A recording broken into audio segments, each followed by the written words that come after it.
ಮಾಂಸಾಹಾರಿ ಪ್ರಾಣಿ ಸಂಪೂರ್ಣವಾಗಿ ಭಯಾನಕವಾಗಿ ಕಾಣುತ್ತಿತ್ತು. ಅದನ್ನು ಇನ್ನೂ ಭಯಾನಕವಾಗಿಸಿದವು ಅದರ ದವಡೆಗಳಿಂದ ಹೊರಬರುತ್ತಿದ್ದ 2 ಉದ್ದವಾದ ಕತ್ತಿಯಂತೆ ಹಲ್ಲುಗಳು. ಹೋಲಿಕೆ ಮಾಡಲು ಸಾಮಾನ್ಯ ಮಾನವನ ಬೆರಳು ಸುಮಾರು 3 ರಿಂದ 4 ಇಂಚು ಉದ್ದವಾಗಿರುತ್ತದೆ. ಆದರೆ ಸ್ಮೈಲೋಡನ್ನ ಹಲ್ಲುಗಳು ಅವು 7 ಇಂಚುಗಳವರೆಗೆ ಬೆಳೆಯಬಹುದು.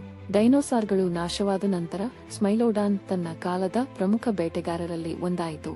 ಆ ಕತ್ತಿಯಂತಹ ಹಲ್ಲುಗಳಿಂದ ತನ್ನ ಬೇಟೆಯನ್ನು ಕತ್ತರಿಸಿತು. ಆ ಕಾರಣದಿಂದ ಅದನ್ನು ಸೇಬರ್ ಟೂತ್ ಟೈಗರ್ ಎಂದು ಕರೆಯಲಾಗುತ್ತದೆ.